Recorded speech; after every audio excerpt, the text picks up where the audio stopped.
వెలుగు. వెలుగంటే ఇంటిలో కరెంటు వేసుకుంటే వెలుతురు ఉంటుంది, బుడ్డి వెలిగించుకుంటే వెలుతురు ఉంటుంది. ఆ కరెంటు కానీ బుడ్డి కానీ లేకపోతే ఆ వెలుతురు ఉండదు, చీకటి ఉంటుంది. ఆ చీకటిలో ఏమైనా ఉంటుంది. ఆ చీకటిలో ఏమున్నా మరి మానవునికి నష్టం కలుగజేస్తాయి. చీకటిలో ఏమి తారాడుకోలేడు. వెలుగులో ఉంటే అన్నీ సర్దుకోవచ్చు.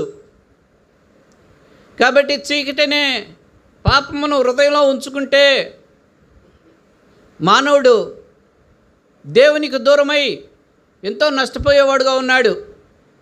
అందుకే దేవుడు అంటున్నాడు, ఇక్కడ దావీదు మహారాజు అంటున్నాడు,